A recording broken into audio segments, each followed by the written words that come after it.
पवित्रं जीवनं तथा पवित्रता ಸೇವನೆಯಲ್ಲಿ ತಸ್ಮೈ ನಮೋ ನಮಃ. ವಿವಿದ್ರೆಯರ ಪಾದಾರವಿಂದಗಳಲ್ಲಿ ವಂದಿಸುತ್ತಾ ಪೂಜ್ಯ ಮಾತಾಜಿರವರೇ, ಆತ್ಮೀಯ ಭಕ್ತರೇ ಹಾಗೂ ಮಹನೀಯರೇ, ಇವತ್ತು ಜಪಯಜ್ಞದ ಒಂದು ಕಾರ್ಯಕ್ರಮದಲ್ಲಿ ನಾವೆಲ್ಲ ಸೇರಿದ್ದೇವೆ. ಬಹಳ ವರ್ಷ ಆಯಿತು, ಸುಮಾರು 1 ವರ್ಷ 2 ವರ್ಷ ಆಯಿತು ಜಪಯಜ್ಞ ಮಾಡಿ. ಅವಾಗ ಸುಮಾರು ತಿಂಗಳಿಗೆ ಒಂದು ಜಪಯಜ್ಞ ಮಾಡ್ತಾಯಿದ್ದೆ. ಮತ್ತೆ ಮತ್ತೆ ರೆಗ್ಯುಲರೈಸ್ ಮಾಡಿಕೊಂಡ್ರೆ ಒಳ್ಳೆಯದಾಗ್ತದೆ. ಯಾಕಂತ ಹೇಳಿದರೆ ಜಪ ಅನ್ನುವಂಥದ್ದು ಜೀವನಕ್ಕೆ ಆಧಾರ. ಏನಾಗ್ತದೆ ಅಂತಂದರೆ, ನಾವು ಎಷ್ಟು ಗಳಿಸಿದ್ರು, ಎಷ್ಟು ದುಡ್ಡಿದ್ರು, ಎಷ್ಟು ಬದಲೆಗಳಿದ್ರು, ಎಷ್ಟು ಜನ ಮಕ್ಕಳಿದ್ರು, ಎಷ್ಟು ಒಳ್ಳೆ ಗಂಡ ಇದ್ರು, ಎಷ್ಟು ಒಳ್ಳೆ ಹೆಂಡತಿ ಇದ್ರು, ಯಾರು ನಮ್ಮ ಜೊತೆ ಬರೋದಿಲ್ಲ. ನಮ್ಮ ಜೊತೆ ಬರೋದು ಯಾವಪ್ಪ ಅಂತಂದರೆ ಒಂದೇ ಜಪ.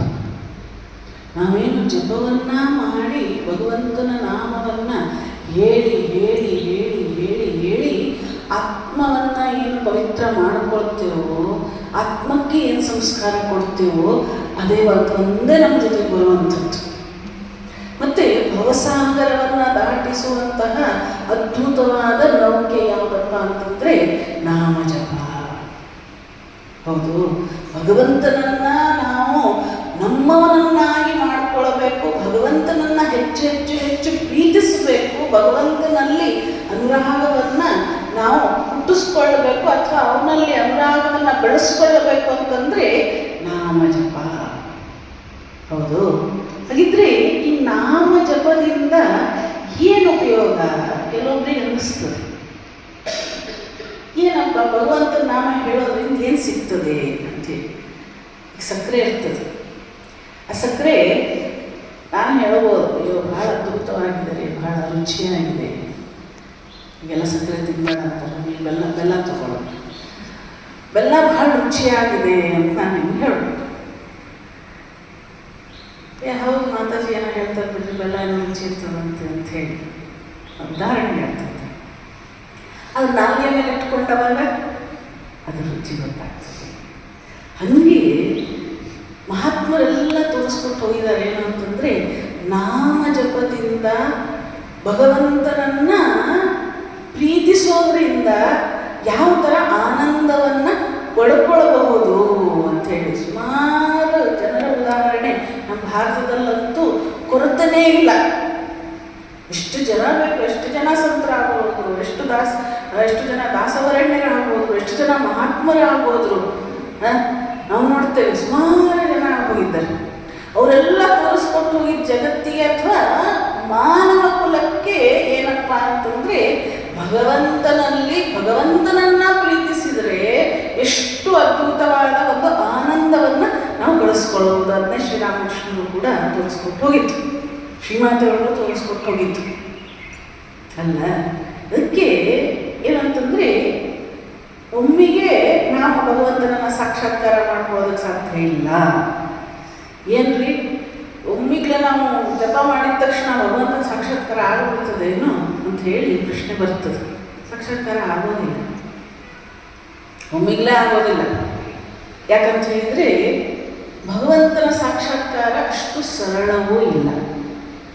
ಹೌದು, ಭಗವಂತ ಮೆಚ್ಚಿ ಯಾರಿಗೆ ಮೆಚ್ಚುತ್ತಾನೆ ಭಗವಂತ ಅಂತಂದರೆ, ಯಾರ ಮನಸ್ಸು ಪವಿತ್ರವಾಗಿದೆಯೋ ಆ ಮನಸ್ಸಿನಲ್ಲಿ ಅವನನ್ನು ಬಿಟ್ಟು ಇನ್ಯಾರೂ ಇರಬಾರ್ದಲ್ಲ. ಹೌದು, ಅಂಥವರನ್ನ ಭಗವಂತ ಮೆಚ್ಚುತ್ತಾನೆ ಅನ್ನುವಂಥದ್ದು. ಅದಕ್ಕೇನಪ್ಪ ಅಂತಂದರೆ, ಮನಃಶುದ್ಧಿ ಒಮ್ಮಿಂದೊಮ್ಮಿಗ್ಲೇ ಬರುವಂಥದ್ದಲ್ಲ. ಯಾಕಂತ ಹೇಳಿದರೆ ಅರಿಷಡ್ವರ್ಗಗಳು ಕಾಮ, ಕ್ರೋಧ, ಲೋಭ, ಮದ, ಮತ್ಸರ ಇದನ್ನೆಲ್ಲ ಗೆಲ್ಲಬೇಕು ಅಂತಂದರೆ ಸಾಧನೆ ಯಾವುದಪ್ಪ ಅಂತಂದರೆ, ಮೊದಲನೇದ್ದು ಮನಸ್ಸನ್ನು ಹತೋಟಿಗೆ ತಗೊಂಡು ಬರಬೇಕಾಗ್ತದೆ. ಹೌದು, ಮನಸ್ಸನ್ನು ಹಿಡಿದಿಡಬೇಕಾಗ್ತದೆ. ಇಂದ್ರಿಯಗಳಿಂದ ಮನಸ್ಸನ್ನು ಹೊರತೆಗೆಯಬೇಕಾಗ್ತದೆ. ಸಂಸಾರದಿಂದ ಸ್ವಲ್ಪ ಹೊತ್ತು ಮನಸ್ಸನ್ನು ದೂರ ಇಡಬೇಕಾಗ್ತದೆ ಅಲ್ಲ. ಸಂಸಾರದೆಲ್ಲ ಮುಗಿಸ್ಕೊಂಡು ಕಡೆ ನಾವು ಬರ್ತೇವ್ರಿ ಅಂತಂದರೆ ಭಗವಂತ ಅಂತಾನೆ ನಂದು ಎಲ್ಲ ಭಾಳ ಬೀಸಿ ಇದೆ, ಎಲ್ಲ ಮುಗಿಸ್ಕೊಂಡು ಕಡೆಗೆ ನಿನ್ನ ಕಡೆ ಬರ್ತೇನೆ ಅಂತ ನಾವು.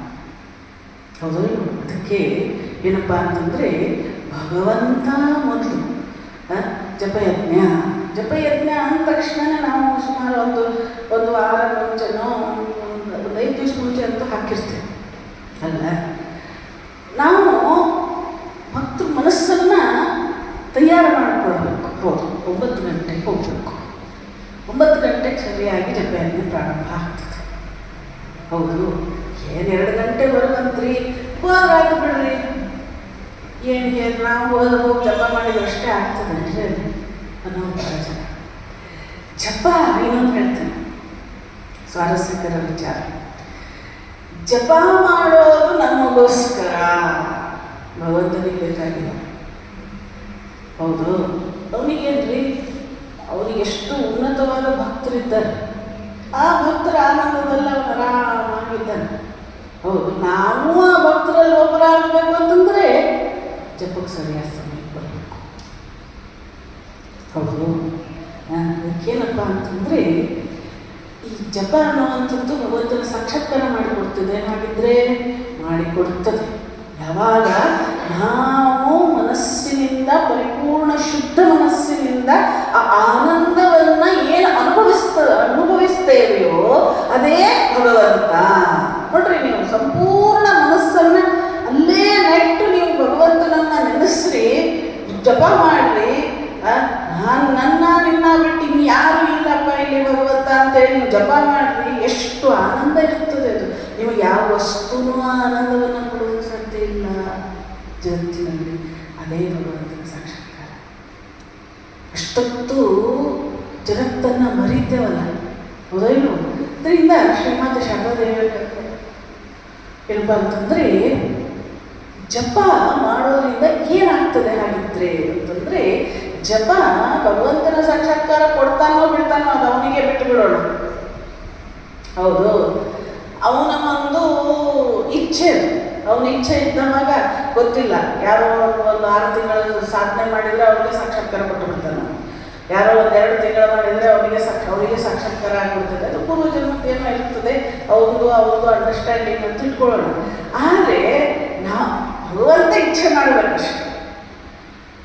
ಶ್ರೀರಾಮಕೃಷ್ಣರು ಉದಾಹರಣೆ ಕೊಡ್ತಾರೆ. ಒಂದು ಮಗು, ಆ ಮಗು ಒಂದು ಬಾಳೆಹಣ್ಣನ್ನು ಇಟ್ಕೊಂಡು ಒಂದು ಮೂಲೆಯಲ್ಲಿ ಕೂತ್ಕೊಂಡಿದೆ.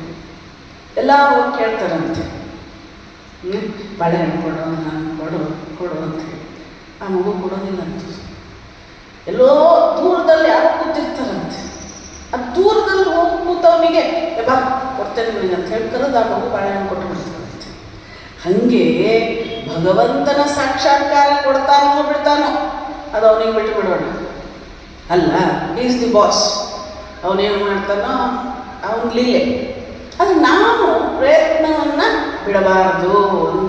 ಒಂದು ಕತೆ ಹೇಳ್ತೇನೆ ನಿಮಗೆ, ನಾರದರದ್ದು. ಈ ಜಪ ಅಂತಂದರೆ ಇಬ್ಬರು ಸಾಧಕರು, ವಚನ ವೈದ್ಯರು ಕೇಳಿದ್ದೀರಿ ನೀವೆಲ್ಲ ಇದನ್ನ, ಅವ್ರು ಇನ್ನೊಂದ್ಸರಿ ನೆನಪಿಸ್ತಾರೆ. ಇಬ್ಬರು ಸಾಧಕರು ಗಿಡದ ಕೆಳಗಡೆ ಕೂತಿದ್ರಂತೆ. ನಾರದರು ಹಿಮಾಲಯದಲ್ಲಿ ಕೂತಿದ್ರು. ಅವರು ಆ ಹಿಮಾಲಯದಲ್ಲಿ ಅಲ್ಲಿಂದ ನಾರದರು ವೈಕುಂಠಕ್ಕೆ ಹೋಗ್ತಾಯಿದ್ರು. ಒಬ್ಬರು ಕೇಳಿದ್ರಂತೆ, ಹೌದು ನಾರದರೇ ನೀವು ಹೋಗ್ತಿರಲ್ಲ, ಹೋದವಾಗ ನಾರಾಯಣನಿಗೆ ಕೇಳಿದ್ರೆ ನನಗೆ ಸಾಕ್ಷಾತ್ಕಾರ ಯಾವಾಗ ಕೊಡ್ತಾನೆ ಅಂತ. ನಾರದರಂದ್ರು ಆಗಲಿ ಅಂತಂದು. ಇನ್ನೊಬ್ಬರು ಕೇಳಿದ್ರು ಆಗಲಿ ಅಂತ ಹೋದ್ರು ನಾರದರು. ಇಬ್ಬರದು ಕೇಳಿದ್ರಂತೆ. ಒಬ್ಬರು ಹುಣಸೆ ಗಿಡದ ಕೆಳಗಡೆ ಕೂತ್ಕೊಂಡಿದ್ರಂತೆ. ಹಿಮಾಲಯದಲ್ಲಿ ಹುಣಸೆ ಗಿಡ ಇದೆ ಏನಿದೆ ಅಂತ ನಿಮಗೂ ಗೊತ್ತಿಲ್ಲ, ಅದರಲ್ಲಿ ಬಂದಿದ್ದಾರೆ. ಹುಣಸೆ ಗಿಡದ ಕೆಳಗಡೆ ಜಪ ಕೂತ್ಕೊಂಡಿದ್ರು, ಜಪ ಮಾಡ್ತಾಯಿದ್ರು. ಆಮೇಲೆ ನಾರದರು ಉತ್ತರ ತಗೊಂಡು ಬಂದರು. ಒಬ್ಬರು ಸಾಧಕರು ಸಿಕ್ಕರು. ಹುಣಸೆ ಗಿಡದ ಕೆಳಗಡೆ ಮರದ ಕೆಳಗಡೆ ಕೂತ್ಕೊಂಡವಲ್ಲ ಇನ್ನೊಬ್ಬರು. ಅವರು ಕೇಳಿದರು, ನಾರದರೇ ನಾನು ಕೇಳಿದ್ದನ್ನು ಕೇಳಿದ್ರಿ ನೀವು ಅಂತೆ. ಹೌದು ಕೇಳಿದರೆ, ನೀವು ಇನ್ನೂ 4 ಜನ್ಮಗಳಾದ ಮೇಲೆ ಸಾಕ್ಷಾತ್ಕಾರ ಅಂತೆ ಅಂತ ಹೇಳಿದರು. ಒಬ್ಬರು ಬೇಜಾರು ಮಾಡ್ಕೊಂಡ್ಬಿಟ್ರು ನಮ್ಮ ತಂದೆ ಸ್ವಲ್ಪ ಅಲ್ಲ. ನಾವೆಲ್ಲರೂ ಹೆಂಗೆ ಅಂತಂದರೆ ಹಿಂಗೆ ಒಂದಿಷ್ಟು ಜಪ ಮಾಡಿರಬೇಕು. ಅರ್ಧ ಗಂಟೆ ಜಪ ಮಾಡಿದ್ರೆ ನಮ್ಗೆ ಸಾಕ್ಷಾತ್ಕಾರ ಆಗಬೇಕಪ್ಪ. 6 ತಿಂಗಳು ಜಪ ಮಾಡಿದ್ರೆ ನಮ್ಗೆ ಸಾಕ್ಷಾತ್ಕಾರ. ನಮ್ಮ ಪ್ರಯತ್ನ, ನಮ್ಮ ಮನಃಶುದ್ಧಿ, ನಮ್ಮ ಏಕಾಗ್ರತೆ, ನಮ್ಮ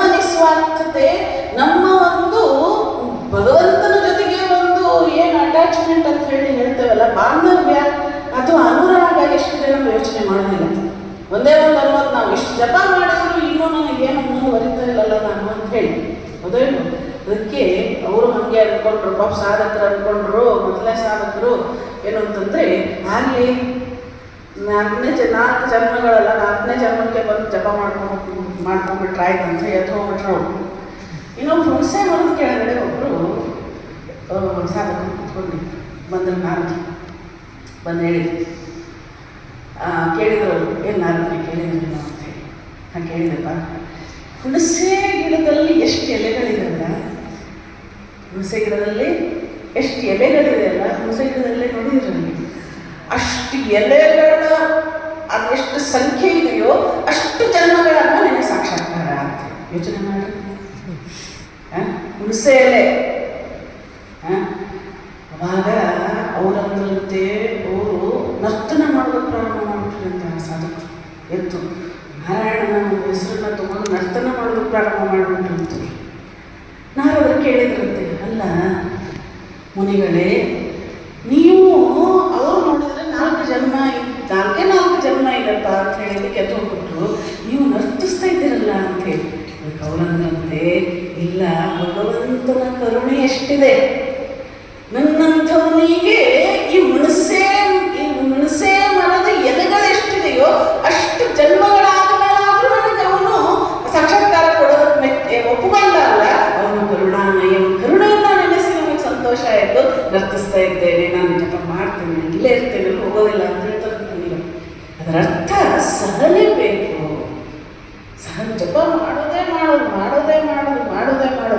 ನಾವು ಮುಂದುವರೆದಿದ್ದೇವೋ, ಹಿಂದಂತೂ ಹೋಗೋದಿಲ್ಲ, ಮುಂದುವರೆದಿದ್ದೇವೋ ಬಿಟ್ಟೇವೋ ಅದನ್ನು ಬಿಟ್ಟು ಬಿಡೋಣ. ಅರ್ಥ ಆಯಿತು. ಅದಕ್ಕೆ ಮತ್ತೆ ಆತ್ಮಾವಲೋಕನೆ ಅಂತ ಹೇಳಿ ಬರ್ತದೆ. ಹೌದು, ಈ ಜಪ ಅಷ್ಟು ಹಿಡ್ಕೊಳ್ಳೋಣ. ಅದಕ್ಕೆ ಏನಪ್ಪ ಅಂತಂದರೆ ಆ ಸಹನೆ ಬೇಕು. ಅದನ್ನು ಶ್ರೀಮಂತಿಯವರು ಹೇಳ್ತಾರೆ, ಜಪ ಮಾಡೋದ್ರಿಂದ ನಿನ್ನ ಕಷ್ಟಗಳೆಲ್ಲ ಪರಿಹಾರ ಆಗೋದಿಲ್ಲ. ನಮಗದು ತಲೆಯಲ್ಲಿರ್ತದೆ. ಕೆಲವೊಬ್ಬರು ನಾವು ಮಂತ್ರ ದೀಕ್ಷೆಯನ್ನು ತಗೊಳ್ತೀರಲ್ಲ ಅಂತ ಕೇಳಿದವಾಗ ನಮಗೆ ಕೇಳ್ತಾರೆ, ನಮ್ಮ ಕಷ್ಟ ಎಲ್ಲ ಪರಿಹಾರ ಆಗ್ತದೆ ಅಂದರೆ ಅಂತ ಹೇಳಿ. ನೀವು ಜಪ ಮಾಡಿದರೆ ಹಾಗೆ ಆಗ್ತದೆ ಅಂತ ನಾವು ಹೇಳ್ತೇವೆ. ಹೌದು, ಕಷ್ಟ ಪರಿಹಾರ ಅಂದರೆ ಹೆಂಗಾಗ್ತದೆ? ಕಷ್ಟ ಮಾಯ ಆಗೋದಿಲ್ಲ, ಯಾಕೆ ನಮ್ಮ ಮಾಡಿದ ಕರ್ಮ. ಹೌದು, ಧರ್ಮಾಚರಿ. ಆದರೆ ಶ್ರೀಮಾತೆಯವರು ಹೇಳ್ತಾರೆ, ಜಪ ಮಾಡೋದ್ರಿಂದ ಕಷ್ಟಗಳು ನಮಗೆ ಸೋಂಕೋದಿಲ್ಲ. ಈಗ ಒಂದು ಸೇತುವೆ ಮೇಲೆ ನಿಂತವಾಗ ಕೆಳಗಡೆ ನೀರು ಹೆಂಗೆ ಹರಿದು ಹೋಗ್ತದೆಯೋ ಹಾಗೆ ನಮಗೇನಾಗ್ತದೆ, ಕಷ್ಟಗಳು ನಮ್ಮನ್ನು ಸೋಂಕೋದಿಲ್ಲ, ಕೆಳಗಡೆ ನೀರು ಹರಿದು ಹೋಗೋದಕ್ಕೆ ಹೋಗಿಬಿಡುತ್ತದೆ. ಯಾಕಂತ ಹೇಳಿದರೆ ಜಪದಿಂದ ಭಗವಂತನ ಒಂದು ರಕ್ಷಾ ಕವಚ ನಮ್ಮ ಜೊತೆಗಿರ್ತದೆ. ಅದನ್ನ ಭಾವಿಸ್ಕೊಳ್ಬೇಕು. ಅದರಿಂದ ಒಮ್ಮಿಗ್ಲೇ ಜಪ ಮಾಡಿ ಭಗವಂತನ ಸಾಕ್ಷಾತ್ಕಾರ ಪಡ್ಕೊಳ್ತಾನೆ ಅನ್ನುವಂಥದ್ದಲ್ಲ. ಅರ್ಥ ಆಯಿತು. ಆದ್ದರಿಂದ ಸ್ವಾಮಿ ಬ್ರಹ್ಮಾನಂದಜಿಯವರು ಹೇಳ್ತಾರೆ, ಆಧ್ಯಾತ್ಮಿಕ ಜೀವನ ಒಂದು ಪರ್ವತಾರೋಹಣ ಅಂತಂದರೆ ಅದು ಸರಳ ಇಲ್ಲ. ಎಷ್ಟೋ ಜನ ಈ ಮೌಂಟ್ ಎವರೆಸ್ಟ್ ಹತ್ತೋದಕ್ಕೆ ಹೋಗ್ತಾರೆ, ಪರ್ವತಾರೋಹಣ. ಒಂದ್ಸಲ ಇಟ್ಟು ಕೈ ಬಿಟ್ಟು ಪರ್ವತಾರೋಹಣ, ಅದರಲ್ಲಿ ಎಷ್ಟೋ ಸರಿ ಅವ್ರು ಜಾರಿ ಬೀಳ್ತಾರೆ ಕೆಳಗಡೆ. ಎಷ್ಟೋ ಸರಿ ಆಕ್ಸಿಜನ್ ಖಾಲಿಯಾಗಿ ಏನು ಮಾಡಿಬಿಡ್ತದೆ, ಯಮಧರ್ಮರಾಯ ಬರ್ತಾರೆ. ಆಮೇಲೆ ಎಷ್ಟೋ ಏನೇನೋ ಅನುಭವಗಳಲ್ಲಿ ಉಸಿರಾಡೋದು ಕಷ್ಟ, ಮೇಲ್ಮೈ ಬಂದೆ ಜಾರಿ ಕೆಳಗಡೆ ಬೀಳ್ತಾರೆ, ಇನ್ನೇನೋ ಆಗ್ತದೆ, ಏನೇನೋ ಆಗ್ತದೆ. ಅದು ಪರ್ವತವನ್ನು ಹತ್ತುವಂಥದ್ದು, ಪರ್ವತ ಆರೋಹಣವನ್ನು ಮಾಡುವಂಥದ್ದು ಅಷ್ಟು ಸಲೀಸದ ಮಾತಲ್ಲ. ಅದಕ್ಕೆ ಜಪ ಮಾಡುವಂಥದ್ದು ಅನ್ನಿಸ್ತದಷ್ಟೇ, ಜಪ ಕೂತಿದ್ದೇವೆ ಅಂತ ಹೇಳಿ ಬೆಳಿಗ್ಗೆ ಎಲ್ಲ ತಿಂದು ಬಂದ್ಬಿಟ್ಟಿದ್ವಿ ಅಲ್ಲ. ಎಷ್ಟು ಜನ ಸಮಾಧಿ ಸ್ಥಿತಿಗೆ ಹೋಗಿದ್ವಿ ನಾವು ಅಲ್ಲ, ಅನ್ನಿಸ್ತದೆ. ಆದರೆ ಮನಸ್ಸು ಅಲ್ಲೇ ಇರ್ತದೇನೋ ಪರೀಕ್ಷೆ ಮಾಡ್ಕೊಳ್ಬೇಕು. ನಾವು ಮೆಲ್ಲಗೆ ಎಚ್ಚರಿಕೆಯಿಂದ ಏನು ಮಾಡಬೇಕು, ಮೇಲೆ ಇರಬೇಕಾಗ್ತದೆ. ಒಮ್ಮೆಗೆ ಸನಿ ಅಂತ ಹೇಳಿ ಏರ್ಬಿಡ್ತೇನೆ ಅಂತ ಹೇಳಿ ಅಲ್ಲ, ಒಮ್ಮಿಗೆ ಇರೋದಕ್ಕೆ ಸಾಧ್ಯ ಇಲ್ಲ. ಪರ್ವತವನ್ನು ಸಣ್ಣ ಗುಡ್ಡ ಹಾಕೋದಕ್ಕಾಗೋದಿಲ್ಲ. ನಾವು ಅಲ್ಲಿ ಹೋಗಿದ್ವಿ ಕೊಡ್ಚಾಗಲಿ, ಅಲ್ಲಿ ಹೋದ್ರೆ ಅನುಭವ ಆಗ್ತದೆ ಪರ್ವತಾರೋಹಣ ಎಷ್ಟು ಕಷ್ಟ ಅಂತ ಹೇಳಿ. ಕಷ್ಟ ಇದೆ, ಒಂದೊಂದೇ ಅಂತ ಹೆಜ್ಜೆ ಇಡಬೇಕು. ಅದಕ್ಕೆ ಆಧ್ಯಾತ್ಮಿಕ ಜೀವನ, ಆಧ್ಯಾತ್ಮಿಕ ಸಾಧನೆ ಅನ್ನುವಂಥದ್ದು ಅದು ಏನಪ್ಪ ಅಂತಂದರೆ ಆಂತರಿಕವಾಗಿ ಭಗವಂತನ ಜೊತೆಗೆ ನಮ್ಮನ್ನು ಒಂದು ಮಾಡುವಂಥದ್ದು ಅದ್ಭುತವಾದ ಮಹಾಪವಿತ್ರವಾದ ಒಂದು ಸಾಧನೆ. ಅದು ಹೆಂಗಾಗಬೇಕಂದಿದ್ರೆ ಬರೀ ಕೂತ್ಕೊಂಡಾಗ ಜಪ ಏನು ಒಂದು ಕಡೆ ಒಬ್ಬರು ಸ್ವಾಮೀಜಿಯವರು ಹೇಳ್ತಾರೆ, ವೀರೇಶ್ವರಾನಂದ ಜಯಂತಿ, ವೀರೇಶ್ವರಾನಂದ ಅವರಿಗೊಬ್ಬರು ಕೇಳ್ತಾರೆ ಜಪದ ಬಗ್ಗೆ, ಸೇವೆ ಬಗ್ಗೆ ಕೇಳ್ತಾರೆ. ಸೇವೆ ಒಬ್ಬೊಬ್ಬರಿಗೆ ಅದಿರ್ತದೆ ಏನು ಅಂತಂದರೆ ಸೇವೆ ಮಾಡೋದು ಜಪ ಮಾಡೋದು ಬೇಡ ಅಂತೇಳಿ. ಆದರೆ ಇಂಟರ್ಲಿಂಕ್ಡ್ ಅದು ಸೇವೆ ಮಾಡಬೇಕು ಅಂತಂದ್ರೆ ಹೆಚ್ಚು ಜಪ ಬೇಕು. ಯಾಕಂತ ಹೇಳಿದರೆ ಸುತ್ತಲಿನ ಒಂದು ವಾತಾವರಣದ ಜೊತೆಗೆ ನಾವು ಸಾಕಷ್ಟು ಹೋರಾಡಬೇಕಾಗ್ತದೆ. ಸೇವೆ ಅದಕ್ಕೆ ಅವ್ರು ಸ್ವಾಮೀಜಿಯವರು ಎಷ್ಟು ಚಂದ ಹೇಳ್ತಾರೆ ಅದನ್ನು. ಸೇವೆ ಅಂತಂದರೆ ಕರ್ಮಯೋಗ. ಕರ್ಮಯೋಗ ಅಂತಂದರೆ ಪ್ರತಿ ಕ್ಷಣವೂ ಹೆಚ್ಚೆಚ್ಚಿಗೂ ಉಸಿರಿಗೂ ಕೂಡ ಭಗವಂತನನ್ನು ನೆನೆಸುವಂಥದ್ದು, ನಿರ್ಭರತೆಯನ್ನು ಹೊಂದುವಂಥದ್ದು ಅಂತ ಹೇಳಿ. ಕೂತವಾಗ ಮಾತ್ರ ಜಪ ಅಲ್ಲ, ಅದು ಯಾವಾಗಲೂ ಕೂಡ ಮನಸ್ಸು ಆ ಜಪವನ್ನು ಮಾಡ್ತಾ ಇರಬೇಕು. ನಾವು ಮಾನಸಿಕವಾಗಿ ಅದನ್ನು ಮರೆತರೂ ಕೂಡ ಮನಸ್ಸು ಹೇಳಬೇಕು ಏನು ಅಂತಂದರೆ ಜಪ ಮಾಡ್ತೀನಿ ನೋಡು. ಹೌದು, ರಾತ್ರಿ ನಿದ್ದೆ ಬರೋದಿಲ್ಲ ಕೆಲವೊಬ್ಬರಿಗೆ. ಹೌದು, ಸುಮ್ಮನೆ ಆ ಕಡೆ ಈ ಕಡೆ ಆ ಕಡೆ ಅವಾಗ ಯೋಚನೆ ಮಾಡಿಕೊಂಡು ಅದಾಯಿತು, ಅವ್ರದ್ದು ಅದಾಯಿತು, ನಮ್ದು ಇದಾಗಲಿಲ್ಲ, ಇದಾಯಿತು, ಅದಾಯಿತು, ಏನೇನೋ ಯೋಚನೆಗಳು ಬರ್ತದೆ. ಹೌದು, ಅದನ್ನ ಬಿಟ್ಟು ಒಂದು ಫೋಟೋ ಹಾಕ್ಕೊಳ್ಬೇಕು. ಇಷ್ಟ ದೇವರ ಫೋಟೋ ಅಥವಾ ಗುರುಗಳ ಫೋಟೋ. ನಿಮಗೆ ಯಾವ ನಿಮ್ಮ ಮನಸ್ಸು ಯಾರನ್ನ ಭಗವಂತನನ್ನು ಯಾವ ದೇವರನ್ನ ನೋಡಿದರೆ ಮನಸ್ಸು ಮೇಲಕ್ಕೆ ಇರ್ತದೆಯೋ ಅಂಥ ಫೋಟೋ ಹಾಕ್ಕೊಳ್ಬೇಕು. ಮನಸ್ಸನ್ನು ಅಲ್ಲಿ ನೆಡಬೇಕು. ನೀವು ಮಲ್ಕೊಂಡೇ ಇರಲೇಬೇಕಿದ್ರೆ ಮನಸ್ಸಲ್ಲಿ ಇರಬೇಕು, ಜಪ ಮಾಡಬೇಕು. ನೋಡ್ರಿ ಇಷ್ಟು ಅದ್ಭುತ. ಮತ್ತು ಭಾವಿಸ್ಕೊಳ್ಬೇಕು ಏನು ಅಂತಂದರೆ ನಾನೀಗ ಭಗವಂತನ ಮಡಿಲಲ್ಲಿದ್ದೇನೆ. ಅರ್ಥ ಆಯಿತು? ಅದಕ್ಕೆ ಹೀಗೆ ಮತ್ತು ಕೂತ್ಕೊಂಡಂಥ ಸಂದರ್ಭದಲ್ಲಿ ಟಿ ವಿಯನ್ನು ಆನ್ ಮಾಡೋದು ಅಥವಾ ಮೊಬೈಲ್ ನೋಡೋದು ಅಲ್ಲ. ಏನಪ್ಪ ಅಂತಂದ್ರೆ ಸ್ವಲ್ಪ ಹೊತ್ಕೊಂಡು ಜೋಡಿಸಿ ಮನೆ ಕೂತ್ಕೊಳ್ಳಬೇಕು. ಮತ್ತೆ ಭಗವಂತನ ಒಂದು ಆ ಸಂಸರ್ಗವನ್ನು ಪಡ್ಕೊಳ್ಳಬೇಕು. ಇದು ಕ್ಷಣಕ್ಕೂ ಕೂಡ ಆಗಬೇಕಾದಂಥದ್ದು. ಆವಾಗ ಕಾಮ, ಕ್ರೋಧ, ಲೋಭ, ಮದ, ಮತ್ಸರ ಎಲ್ಲ ತನ್ನಿಂದಾನೇ ನಿಧಾನ ಕಡಿಮೆ ಆಗ್ಬಿಡ್ತದೆ. ಅದು ಇಲ್ಲದ್ರೆ ಅದನ್ನೇ ಯೋಚನೆ ಮಾಡೋದು ಮನಸ್ಸು. ಹೌದು, ಎಲ್ಲಿ ಅದಕ್ಕೆ ಇದು ಹೆಂಗಂತಂದರೆ ನಾವು ಮೆಲ್ಲಿಗೆ ಏನು ಮಾಡಬೇಕು, ಅದನ್ನ ಸ್ಟೆಪ್ ಬೈ ಸ್ಟೆಪ್. ಪುರುಷೋತ್ತಮಾನಂದಜಿಯವರು ಹೇಳ್ತಾರೆ, ಸ್ಲೋಲಿ ಕ್ಯಾಚ್ ದ ಮಂಕಿ ಅಂತ ಹೇಳ್ತಾರೆ. ನಿಧಾನವಾಗಿ ಮಂಗನನ್ನು ಹಿಡ್ಕೊಳ್ಬೇಕು ಅಂತಂದರೆ ಏನು ಮಾಡಬೇಕಾಗ್ತದೆ, ಅದರ ಹಿಂದೆ ಓಡಬೇಕಾಗ್ತದೆ. ಅದು ಒಮ್ಮೆಗೆ ಸಿಗ್ತದೇನೋ, ಸಿಗೋದಿಲ್ಲ. ನಿಧಾನಕ್ಕೆ ಅದಕ್ಕೆ ಸ್ವಲ್ಪ ತಿಂಡಿ ಕೊಟ್ಟು ಅದನ್ನು ನಮ್ಮವನನ್ನು ಮಾಡಿಕೊಂಡು ಆಮೇಲೆ ಏನಂತಂದರೆ ನಿಧಾನಕ್ಕೆ ಅದನ್ನು ಹಿಡಿಬೇಕು. ಮನಸ್ಸು ಹಾಗೆ ಓಡ್ತದೆ. ಹೌದಲ್ವೋ? ಜಪ ಮಾಡಬೇಕು, ಕೂತ್ಕೊಂಡು ಜಪ ಮಾಡೋ ಅಂತಂದರೆ ಕಾಲಾದರೂ ಅಲ್ಗಾಡ್ತದೆ, ಕೈಯಾದರೂ ಅಲ್ಗಾಡ್ತದೆ, ಮುಖ ಆದರೂ ಅಲ್ಗಾಡ್ತದೆ, ಹಿಂದಾದರೂ ನೋಡ್ತೇವೆ. ಹೌದಲ್ವ? ನಿದ್ದೆ ಆದರೂ ಮಾಡ್ತೇವೆ. ಅದಕ್ಕೆ ನಿಧಾನಕ್ಕೆ ಅದನ್ನು ಮನಸ್ಸನ್ನು ನಮ್ಮ ಸ್ನೇಹಿತನನ್ನಾಗಿ ಮಾಡಿಕೊಳ್ಬೇಕು. ಹೌದು ಮನಸ್ಸೇ, ಇವತ್ತು ನೋಡು ನಾನು ಜಪ ಮಾಡ್ತಾ ಇದ್ದೇನೆ, ನೀ ಎಲ್ಲೂ ಹೋಗಬಾರ್ದು, ಇಲ್ಲೇ ಭಗವಂತನ ಕಡೆಗೇ ಇರಬೇಕು. ನೀನು ರಮಿಸ್ಬೇಕು ಮನಸ್ಸು.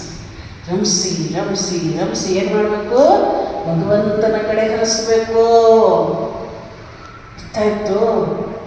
ಅದಕ್ಕೆ ಮನಸ್ಸು ಎಲ್ಲೆಲ್ಲೋ ಹೋಗುವಂಥದ್ದು ಸಹಜ. ಅದಕ್ಕೆ ಇದಕ್ಕೆ ಉದಾಹರಣೆ ಏನಪ್ಪ ಅಂತಂದರೆ, ಒಮ್ಮೆಗೆ ಮೇಲೆ ತಾರಸಿ ಮೇಲೆ ಇರೋದಕ್ಕಾಗ್ತದೆ ಏನೋ, ಆಮೇಲೆ ಟೆರೆಸಿಗೆ ಹೋಗೋದಕ್ಕಾಗ್ತದೆ ಏನೋ. ಹೆಂಗೆ ಹೋಗ್ತದೆ ಟೆರೆಸಿಗೆ?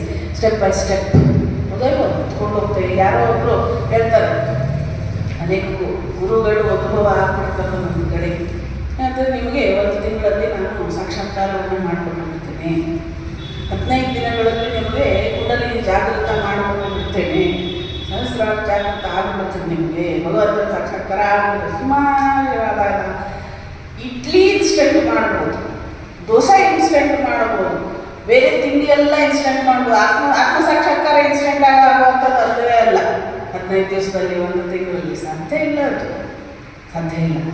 ಅದಕ್ಕೆ ಏನಪ್ಪ ಅಂತಂದರೆ ಅದಕ್ಕೆ ಸತತ ಹೇಳ್ತಾರೆ ಅವರು ಏನಂತ ಹಿಂಗೆ ಮಾಡ್ತೇವೆ. ಈಗ ಹೆಂಗೆ ಉದಾಹರಣೆ ಅಂತಂದರೆ ಒಂದು ಮನೆ ಇರ್ತದೆ ಅಂತ ಇಟ್ಕೊಳ್ರಿ, ಅದ್ರ ಮೇಲೆ ಟೆರೆಸ್ ತಾರಸಿರ್ತದೆ. ಯಾರಾದರೂ ಬಂದು ನಿನ್ನನ್ನು ಒಮ್ಮಿಗೆ ನಾನು ಮೇಲೆ ಒಗೆದು ಬಿಡ್ತೇನೆ ಅಂತ ಹೇಳಿದರೆ ಏನಾಗ್ತದೆ? ಒಗೆದ್ರು ಅಂತ ಇಟ್ಕೊಳ್ರಿ, ಏನೋ ಸ್ವಲ್ಪ ಕಾಯ ಗಟ್ಟಿಗಳಿದ್ರು ಎತ್ತಿ ಒಗೆದ್ರ ಮೇಲೆ ಏನಾಗ್ತದೆ? ಕೈಕಾಲು ಮುರಿತದೆ. ಹೌದೇನು? ಅದೇ ಸ್ಟೆಪ್ ನಾವು ಮೆಟ್ಟಿಲ ಮುಖಾಂತರ ಹೋದರೆ ನಿಧಾನಕ್ಕೆ ಒಂದೊಂದೇ ಹೆಜ್ಜೆ ಒಂದೊಂದೇ ಮೆಟ್ಟಿಲುಗಳನ್ನು ಏರ್ತಾ ಹೋಗ್ತೇವೆ. ಅದಕ್ಕೆ ಪತಂಜಲಿ ಹೇಳ್ತಾರೆ, ತಜ್ಜಪಃ ತದರ್ಥ ಭಾವನಂ ಅಂತ ಹೇಳಿ, ನೀವು ನಾಮವನ್ನು ಉಚ್ಚರಿಸುವಾಗ ಅರ್ಥವನ್ನು ಭಾವಿಸಿಕೊಳ್ಳಬೇಕು. ಅರ್ಥವನ್ನು ಭಾವಿಸಿಕೊಳ್ಳಬೇಕು. ಹೌದು, ನಿಮ್ಮ ಮಂತ್ರ ನಿಮಗೆ ಗೊತ್ತಿದೆ ಅಲ್ಲ, ಅದರ ಅರ್ಥನೂ ನಿಮಗೆ ಹೇಳಿರ್ತಾರೆ. ಹೌದು, ಜಪ ಮಾಡುವಂಥ ಸಂದರ್ಭದಲ್ಲಿ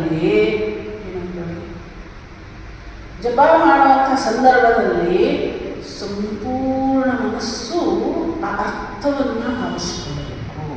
ಅರ್ಥ ಗೊತ್ತಿಲ್ಲ ಅಂತ ಇಟ್ಕೊಳ್ಳಿ, ನೆನಪಾಗಲಿಲ್ಲ, ನಮ್ಮ ಇಷ್ಟ ದೇವರ ಒಂದು ಭಾವಚಿತ್ರ ಅಥವಾ ಸಾಕ್ಷಾತ್ತಾಗಿ ನಮ್ಮ ಹೃದಯ ಕಮಲದಲ್ಲಿ ಅವರಿದ್ದಾರೆ. ನಾವು ಕಣ್ಣು ಮುಚ್ಚಿದ ತಕ್ಷಣ ನಮ್ಮ ಇಷ್ಟ ದೇವರು ಕಣ್ಣಿಟ್ಟು ನಮ್ಮ ಒಂದು ಹೃದಯ ಮಂದಿರದಲ್ಲಿ ಸ್ಥಾಪನೆ ಆಗಿರುವಂತಹ ಅನುಭವ ನಮಗಾಗಬೇಕು. ಆಗೋದಿಲ್ಲ ನಮಗೆ ಏನೇನೋ ಯೋಚನೆಗಳು ಬರ್ತದೆ. ಹೌದು, ಏನೇನೋ ಯೋಚನೆಗಳು ನಮ್ಮ ಟೈಮ್ ಕಡಿಮೆ. ಹೌದು, ಬರಲಿ, ವಿವೇಕಾನಂದ ಹೇಳ್ತಾರೆ ಬರಲಿ, ಅದೆಲ್ಲ ಸಹಜ. ಯಾಕಂತ ಹೇಳಿದ್ರೆ ಮನಸ್ಸಿಗೆ ಅದು ಏನಾಗ್ಬಿಟ್ಟಿದೆ? ಸಂಸ್ಕಾರ ಆಗಿದೆ. ಹೆದರ್ಕೊಳ್ಳಬೇಡ, ಕಣ್ಣು ಮುಚ್ಕೊಂಡು ಕೂತ್ಕೊಂಡೇನಂತಂದರೆ ಅವೆಲ್ಲ ಅಲೆ ಆಗಿ ಬಂದು ಹೋಗ್ತಾ ಇರ್ತದೆ. ಪಿಕ್ಚರ್ ನೋಡ್ತೇವೆ ನಾವು, ಫಿಲ್ 3 ಗಂಟೆ ಆದಮೇಲೆ ಏನಾಗ್ತದೆ? ಹೋಯ್ತು. ಹಂಗೆ ಇದು ಒಂಥರ ಹಂಗೆ ಫಿಲ್ಮ್ ಅಂತ ನೋಡಬಾರ್ದು, ಫಿಲ್ಮ್ ನೆನೆಸ್ಕೊಳ್ಬಾರ್ದು. ಆದಷ್ಟು ದೈವಿಕವಾದದ್ದು ಮನಸ್ಸಿಗೆ ತರೋದಕ್ಕೆ ಮಾಡಬೇಕು. ಏನಂತಂದರೆ ಎಲ್ಲ ಬಂದು ಹೋಗಲಿ, ಏನೇನು ಬರ್ತದೆಯೋ ಬರಲಿ. ಅಲೆಗಳು ಬರ್ತಾ ಇರ್ತದೆ ಸಮುದ್ರದಲ್ಲಿ.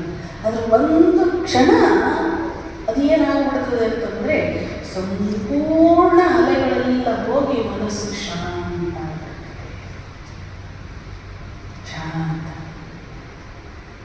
ಆವಾಗ ಅಲ್ಲಿ ಆ ಒಂದು ಸ್ಥಿತಿಯಲ್ಲಿ ಮನಸ್ಸಿರ್ತದೆ ಅಲ್ಲ, ಆವಾಗ ನಮ್ಮ ಭಗವಂತನ ಜೊತೆಗೆ ನಮ್ಮನ್ನು ಒಂದುಗೂಡಿಸ್ಕೊಳ್ಳುವಂಥದ್ದು. ಅಲ್ಲಿ ಭಗವಂತನ ಬಿಟ್ಟು ಇನ್ನೇನೋ ಇರೋದು. ಅದೇ ಆನಂದ. ಅರ್ಥ ಆಯಿತು? ಅದಕ್ಕೆ ಅದನ್ನು ಆ ಅರ್ಥವನ್ನು ಭಾವಿಸ್ತಾ ಭಗವಂತನನ್ನು ಭಾವಿಸ್ತಾ ಜಪವನ್ನು ಮಾಡಿದರೆ ಆನಂದ ಇನ್ನೂ ಬೇಕಲ್ಲ, ಇನ್ನೂ ಸ್ವಲ್ಪ ಜಪ ಮಾಡೋಣ ಅನ್ನಿಸ್ತದೆ. ಅದಕ್ಕೆ ಆ ಅರ್ಥವನ್ನು ಭಾವಿಸ್ಕೊಳ್ಬೇಕು. ಮೊದಲಿಗೆ ಏನು ಮಾಡಬೇಕಪ್ಪ ಅಂತಂದರೆ ಇಷ್ಟ ದೇವತೆ ಜ್ಯೋತಿರ್ಮಯ ಅಥವಾ ಆನಂದ ಮೂರ್ತಿಯನ್ನು ನಾವು ನಮ್ಮ ಮನಸ್ಸಿನಲ್ಲಿ ಪ್ರತಿಷ್ಠಾಪನೆಗೊಳಿಸ್ಕೊಳ್ಳಬೇಕು. ಹೌದು, ಉದಾಹರಣೆಯನ್ನು ತಗೊಳ್ಳೋದಾದರೆ ಮೊಮ್ಮಕ್ಕಳಿರ್ತಾರೆ.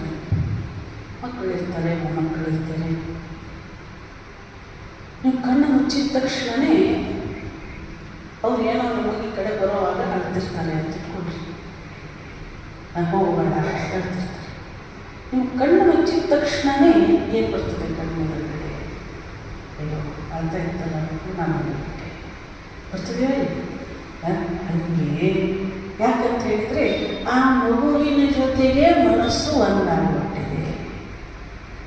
ಹೌದು, ಏನೋ ತಿಂಡಿ ಕೇಳಿರ್ತದೆ ಮಗು, ನೀವು ಮಾಡಿಕೊಟ್ಟಿರೋದಿಲ್ಲ. ಆವಾಗ ಕಣ್ಣು ಮುಚ್ಚಿದ್ರೆ ಅದೇ ಯೋಚನೆ ಬರ್ತದೆ. ಯಾಕೆ? ಆ ಮಗುವಿನ ಜೊತೆಗೆ ಮನಸ್ಸು ಒಂದಾಗ್ಬಿಟ್ಟಿದೆ. ಹಾಗೆ ಯಾವಾಗ ನಾವು ನಮ್ಮ ಮನಸ್ಸನ್ನು ಭಗವಂತನ ಜೊತೆಗೆ ಒಂದು ಮಾಡ್ಕೊಳ್ತೇವೋ, ಫ್ರೀಕ್ವೆನ್ಸಿ ಅಂತ ಹೇಳಿ ಹೇಳ್ತಾರೆ ಇಂಗ್ಲೀಷ್ನಲ್ಲಿ, ಆ ಫ್ರೀಕ್ವೆನ್ಸಿ ಒಂದಾಗಬೇಕು. ನಮ್ಮದು ಭಗವಂತದ್ದು ಒಂದಾಗಬೇಕು. ಅದು ಒಂದಾದ ತಕ್ಷಣವೇ ಮನಸ್ಸು ಟ್ಯೂನ್ ಆಗಿಬಿಡ್ತದೆ. ಮನೋಜಿ ಅವ್ರು ಭಾಳ ಚಂದ ಹೇಳೋರು, ಮನಸ್ಸು ಟ್ಯೂನ್ ಆಗಿಬಿಡ್ತದೆ. ಈಗೆಲ್ಲ ರೇಡಿಯೋ ಹೋಗ್ಬಿಟ್ಟಿದೆ, ಮೊದಲೇ ರೇಡಿಯೋ ಇತ್ತು, ಯಾವಾಗ ಬೇಕೋ ಅದಕ್ಕೆ ಟ್ಯೂನಿಂಗ್ ಮಾಡ್ತಾ ಇದ್ರು, ತಿರುಗಿಸಿದ್ರು. ಆ ಟ್ಯೂನ್ ಆದಂತಹ ಮನಸ್ಸು ಅದೆಷ್ಟು ಅದ್ಭುತವಾದ ಒಂದು ಸಾಧನ ಭಗವಂತನನ್ನ ಪಡ್ಕೊಳ್ಳೋದಕ್ಕೆ ಅಂತಂದರೆ, ನೀವು ಕಣ್ಣು ಮುಚ್ಚಿರಿ, 1 ವರ್ಷ 2 ವರ್ಷ ಬೇರೆ ಬೇರೆದೆಲ್ಲ ಬರ್ತದೆ. ಆದರೆ ಆಮೇಲೆ ಅದನ್ನು ಮನಸ್ಸನ್ನು ಭಗವಂತನ ಜೊತೆ ನಾವು ಒಂದು ಮಾಡ್ಕೊಂಡ ತಕ್ಷಣವೇ, ಮನಸ್ಸು ಕಣ್ಣು ಮುಚ್ಚಿದ ತಕ್ಷಣವೇ ಆ ಹೃದಯದಲ್ಲಿ ಆಧ್ಯಾತ್ಮಿಕ ಹೃದಯ ಅಂತ ಹೇಳ್ತೇವೆ ಅದಕ್ಕೆ ನಾವು. ಇದೇ ಮಧ್ಯಭಾಗದಲ್ಲಿ ಇರುವಂಥದ್ದು ಭಗವಂತನ ಒಂದು ಆಗಮನದಿಂದ ಅದು ಕೋಟಿ ಸೂರ್ಯ ಪ್ರಕಾಶವನ್ನು ಹೊಂದಿದಂತಹ ಆಧ್ಯಾತ್ಮಿಕ ಹೃದಯ. ಅಲ್ಲಿ ನಮ್ಮ ಪ್ರಕಾಶಮಾನವಾದ ಕರುಣಾಮಯನಾದ ವಾತ್ಸಲ್ಯಪೂರ್ಣವಾದ ಭಗವಂತ ಸ್ಥಾಪಿತನಾಗಿದ್ದಾನೆ. ಈ ಒಂದು ವಿಚಾರ ಮನಸ್ಸಿಗೆ ಬರಬೇಕು. ಅವಾಗ ಜಪ ನೀರಸ ಅನಿಸೋದಿಲ್ಲ. ಕೂತ್ಕೊಂಡು ಜಪ ಮಾಡ್ತಾರೆ, ಏನ್ರಿ ಅಂತಾರೆ ಅಲ್ಲ. ಆದರೆ ಈ ಒಂದು ಅಲ್ಲಿದ್ದಂತಹ ಆನಂದವನ್ನು ಸವಿತದೆ ಅಲ್ಲ ಮನಸ್ಸು, ಆವಾಗ ಜಪ ನೀರಸ ಅನಿಸೋದಿಲ್ಲ, ಅನ್ನಿಸ್ತದೆ ಆಹಾ ಏನು ಆನಂದ ಇದೆ, ಇನ್ನೂ ಮಾಡಬೇಕಲ್ಲ, ಇನ್ನೂ ಮಾಡಬೇಕಲ್ಲ ಅಂಥೇಳಿ. ಅಂದರೆ ಸ್ವಲ್ಪ ಎಲ್ಲೋ ಭಗವಂತನಿಗೆ ನಮಗೆ ಸ್ವಲ್ಪ ಕೋಆರ್ಡಿನೇಷನ್ ಆಗ್ತಾ ಇದೆ ಅಂಥೇಳಿ. ಯಪ್ಪ ಯಾವಾಗಾದರೂ ಮುಗೀತದೆ, ಎದಕ್ಕೆ ತಂದು ಕೂರಿಸಿದಾರೆ ನನ್ನನ್ನು ಅಂತ ಅನ್ನಿಸ್ತು ಅಂದರೆ ಇನ್ನೂ ಸ್ವಲ್ಪ ಟ್ಯೂನಿಂಗ್ ಕರೆಕ್ಟ್ ಆಗಿಲ್ಲ ಅಂತೆ, ಅದು ಸರಿ ಮಾಡ್ಕೊಳ್ಬೇಕು. ಅದಕ್ಕೆ ಜಪ ಅರ್ಥ ಆಯಿತು. ಆವಾಗ ಮುಂದೇನಾಗ್ತದೆ, ಅನಂತ ಜ್ಞಾನ, ಪ್ರೀತಿ, ದಯೆ ಮುಂತಾದ ದಿವ್ಯ ಗುಣಗಳನ್ನು ಚಿಂತಿಸಬೇಕು. ಎಷ್ಟು ಅದ್ಭುತವಾಗಿದೆ ನೋಡಿ. ನಮ್ಮ ಜೀವನದಲ್ಲಿ ನಾವು ಚಿಂತಿಸುವುದೇನಪ್ಪ ಅಂತಂದರೆ, ಸಾಮಾನ್ಯವಾಗಿ ಮನಸ್ಸಿಗೆ ಬರುವಂಥದ್ದೇನು ನಮಗೇನು ಕೆಟ್ಟಾಗಿದೆಯೋ ಅದು ಬರ್ತದೆ. ಹೌದು, ಅಯ್ಯೋ ದೇವ್ರ ಕಣ್ಣಲ್ಲೇ ಏನಿಲ್ಲ ಅದು ಸಾಮಾನ್ಯವಾದ ಅಂತಾರೆ, ದೇವರು ನಮ್ಮ ಕಣ್ಣಲ್ಲಿ. ಆವಾಗ ನಮ್ಮ ಯೋಚನೆ ಏನು ಬರ್ತದೆ, ಜೀವನದಲ್ಲಿ ಏನೇನು ಕೆಟ್ಟದ್ದಾಗಿದೆಯೋ ಅದೆಲ್ಲವೂ ಕೂಡ ನಾವು ಚಿಂತಿಸ್ತೇವೆ, ಅದರ ಮೇಲೆ ಚಿಂತನೆ ನಮ್ಮದು. ಅದಕ್ಕಾಗಿ ಮನಸ್ಸು ಏನಾಗ್ಬಿಡ್ತದೆ, ಮನಸ್ಸು ಬಹಳ ಸೂಕ್ಷ್ಮ, ಬಹಳ ಅದ್ಭುತವಾದ ಒಂದು ಸಾಧನ ಅದು ಭಗವಂತನನ್ನು ಪಡ್ಕೊಳ್ಳೋದಕ್ಕೆ. ನಾವು ಅದನ್ನು ಏನು ಮಾಡಿಬಿಡ್ತೇವೆ, ಈ ಥರ ನೆಗೆಟಿವನ್ನು ಅಂತಂದರೆ ನಕಾರಾತ್ಮಕವಾದ ವಿಚಾರಗಳಿಂದ ಕೆಟ್ಟಾದದ್ದನ್ನೇ ಯೋಚನೆ ಮಾಡಿ ಮಾಡಿ ಮಾಡಿ ಮಾಡಿ ಮಾಡಿ ಅದನ್ನು ಸಂಕುಚಿತ ಮಾಡಿ ಏನು ಮಾಡಿಬಿಡ್ತೇವೆ, ಅದನ್ನ ಹಾಳು ಮಾಡ್ಕೊಂಡ್ಬಿಡ್ತೇವೆ ಮನಸ್ಸಲ್ಲಿ. ಆದರೆ ಯೋಚನೆ ಮಾಡಬೇಕು, ಒಳ್ಳೆಯದೇನಾಗಿದೆ ಜೀವನದಲ್ಲಿ, ಏನೇನು ಒಳ್ಳೆಯದಾಗಿದೆ. ಇಷ್ಟು ಕಷ್ಟದಲ್ಲಿರುವಂತಹ ಸಂದರ್ಭದಲ್ಲಿ ಭಗವಂತ ನನ್ನ ಕೈಯನ್ನು ಹಿಡಿದಲ್ಲ, ಎಷ್ಟು ಕರುಣಾಮಯ ಅವನು, ಎಷ್ಟು ಆನಂದಮಯ ಅವನು. ಹೌದೈಕು, ಆನಂದಮಯ ಕರುಣೆಯನ್ನು ಹೊಂದಿದಂತಹ ಭಗವಂತ, ಆನಂದವನ್ನು ಕೊಡುವಂತಹ ಭಗವಂತ, ಅವನನ್ನು ನೆನೆಸ್ಕೊಳ್ಳಬೇಕು.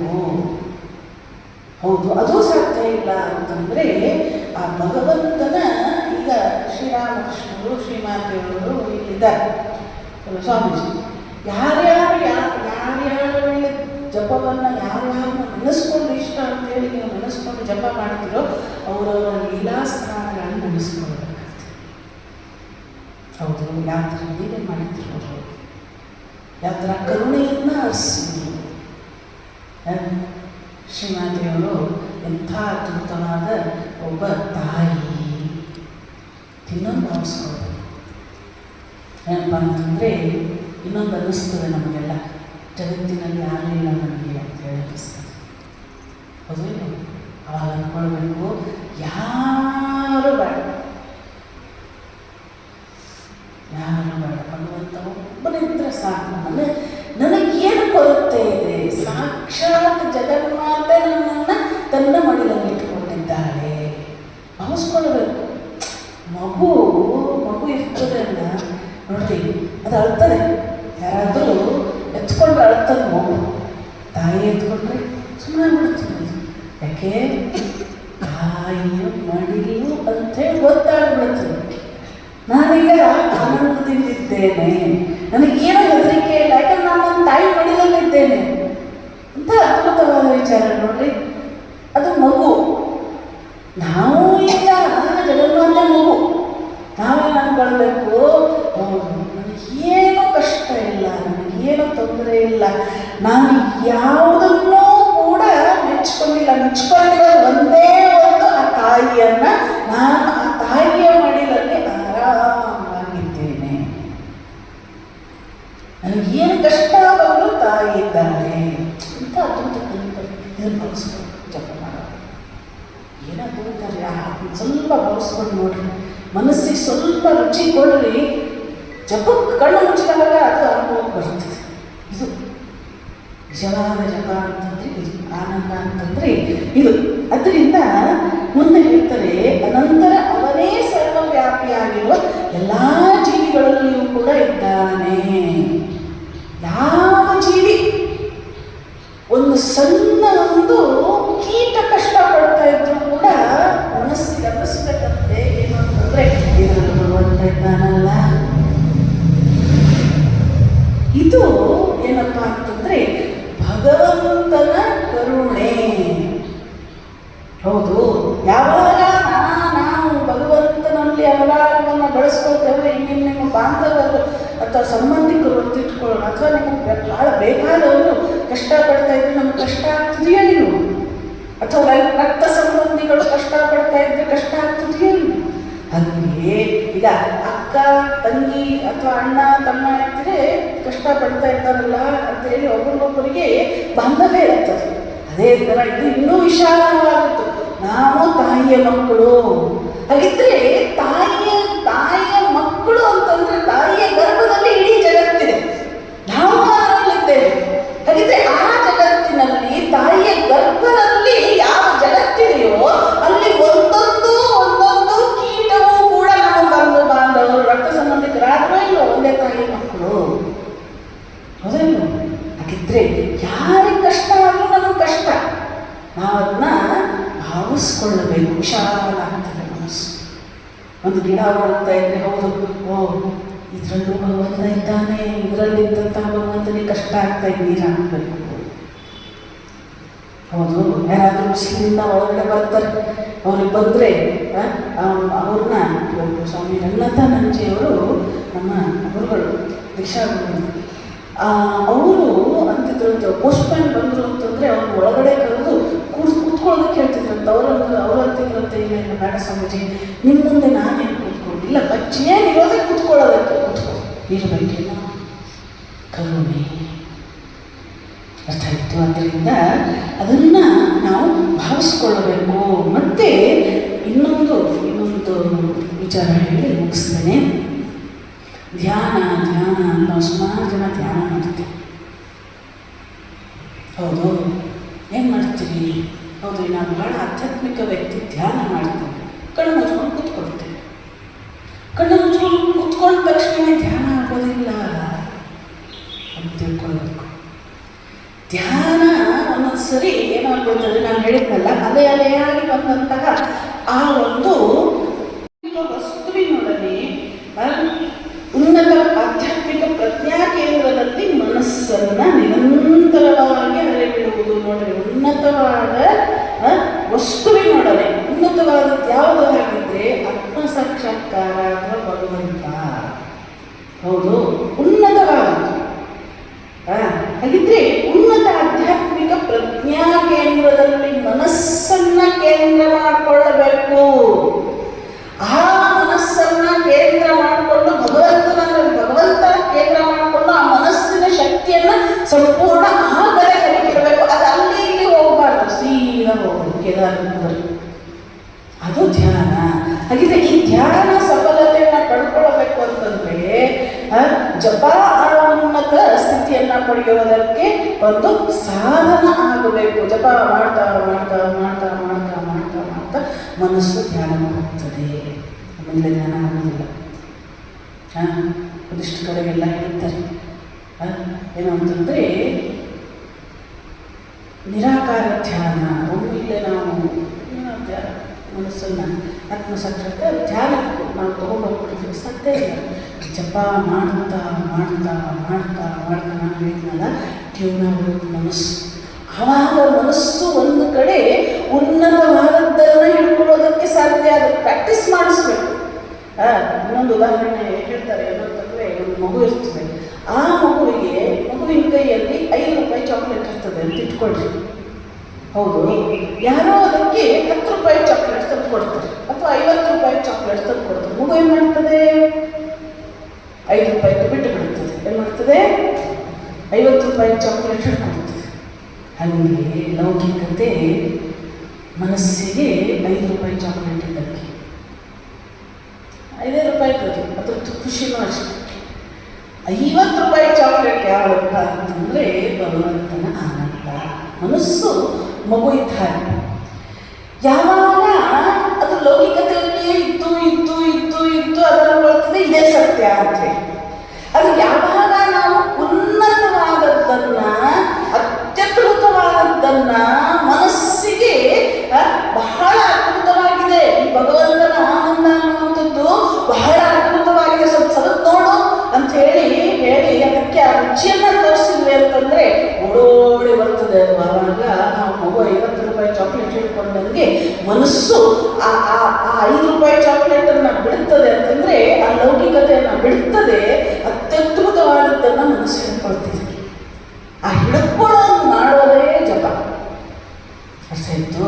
ಅದರಿಂದ ಪ್ರಾಕ್ಟೀಸ್ ಮೇಕ್ಸ್ ಮ್ಯಾನ್ ಪರ್ಫೆಕ್ಟ್ ಅಂತ ಹೇಳಿ ಅಭ್ಯಾಸ ಮಾಡಿ ಮಾಡಿ ಮಾಡಿ ಮಾಡಿ ಮಾಡಿ ಮಾಡಿ ಮನಸ್ಸು ಕಣ್ಣು ಮುಚ್ಚಿದ್ರೆ ಜಪ ಮಾಡಬೇಕು. ಹೆಚ್ಚಿದ್ರೆ ಖಾಲಿ ಇದ್ರೆ ಜಪ ಮಾಡಬೇಕು. ಹೌದು ಅಂತಂದರೆ ಮನಸ್ಸು ಎಷ್ಟು ಪರಿಪಕ್ವತೆಯನ್ನು ಹೊಂದದೆ ಭಗವಂತ ನಮ್ಮವನಾಗ್ಬಿಡ್ತಾನೆ ಅಥವಾ ನಮ್ಮವಳಾಗ್ತಾನೆ. ಅದು ಇಲ್ವೋ? ಅದರಿಂದ 2 ಪಾಯಿಂಟು ಮುಖ್ಯವಾಗಿ ನೆನಪಿಟ್ಕೊಳ್ಬೇಕು. ಒಂದೆದ್ದು ಮನಸ್ಸನ್ನು ಟ್ಯೂನ್ ಮಾಡ್ಕೊಳ್ಬೇಕು. ನೀವು ಕೂತ್ಕೊಳ್ತೀರಲ್ಲ ಜಪಕ್ಕೆ, ಏನೋ ಮಾತಾಜಿ ಜಪ ಮಾಡಬೇಕಂತ ಕೂತ್ಕೊಳ್ಳೋದಲ್ಲ. ಮನಸ್ಸನ್ನು ಟ್ಯೂನ್ ಮಾಡಬೇಕು. ಭಗವಂತನ ಜೊತೆಗೆ ಒಂದು ಮಾಡೋದಕ್ಕೆ ಪ್ರಯತ್ನವನ್ನು ಮಾಡಬೇಕು. ಅದು ಇನ್ನೇನು ಕೇಳಿದರೆ ಭಗವಂತನ ಒಂದು ಕರುಣೆ, ಭಗವಂತನ ಒಂದು ಆ ಭಗವಂತನ ಮೂರ್ತಿ ಅಥವಾ ನಮಗೆ ಏನು ಇಷ್ಟ ಇದೆಯೋ ಸಾಕ್ಷಾತ್ ಅವನೇ ಒಂದು ಇದಾನಂದರೂ ಭಾವಿಸ್ಕೊಂಡ್ರು ಏನೂ ತೊಂದರೆ ಇಲ್ಲ. ಭಾವಿಸ್ತಾ ಒಂದು ದಿವಸ ಬಂದುಬಿಡ್ತಾನೆ ಅಲ್ಲ. ಹೌದು, ಒಂದನೇದ್ದು ಟ್ಯೂನ್ ಮಾಡಬೇಕು. ಎರಡನೇದ್ದೇನಪ್ಪ ಅಂತಂದರೆ ನಾವು ಭಾವಿಸ್ಕೊಳ್ಳಬೇಕು, ನನಗೆ ಜಗತ್ತಿನಲ್ಲಿ ಯಾವ ಕಷ್ಟವೂ ಇಲ್ಲ, ನಾನು ಯಾವಾಗಲೂ ಒಬ್ಬನೇ ಅಥವಾ ಒಬ್ಬಳೇ ಇಲ್ಲ, ನಾನು ತಾಯಿಯ ಮಡಿಲಲ್ಲಿ ಮಗು ಯಾವ ಥರ ಇರ್ತದೆಯೋ ಆ ಥರ ತಾಯಿಯ ಮಡಿಲಲ್ಲಿದ್ದೇನೆ, ಅವಳು ನನ್ನನ್ನು ನೋಡ್ಕೊಳ್ತಾ ಇದ್ದಾಳೆ ಅನ್ನುವಂಥ ಭಾವದಲ್ಲಿ ಜಪವನ್ನು ಮಾಡಿದರೆ ಏನು ಅದ್ಭುತವಾಗಿ ನೋಡಿ. ಜಪ ಮಾಡಬೇಕು, ಮೊದಲು ಭಾವಿಸ್ಕೊಂಡ್ರಿ. ಅದರಿಂದ ಇವತ್ತು ಜಪದಿಂದ ಸಫಲತೆಯನ್ನು ಪಡೀಲಿ, ಆನಂದದ ಸ್ವಲ್ಪ ರುಚಿಯನ್ನು ಭಗವಂತನ ಕೊಡಲಿ ಅಂತ ಹೇಳಿ ಪ್ರಾರ್ಥನೆಯನ್ನು ಮಾಡ್ಕೊಳ್ತಾ ಈಗ 25 ಆಯಿತು. 1:30ವರೆಗೂ ಜಪ, ಆಮೇಲೆ ಸ್ವಲ್ಪ ನಾಮಸ್ಮರಣೆ ನಂತರ ಕಾರ್ಯಕ್ರಮ ಮುಕ್ತಾಯ ಆಗ್ತದೆ. ಜಯ ಕೃಷ್ಣ.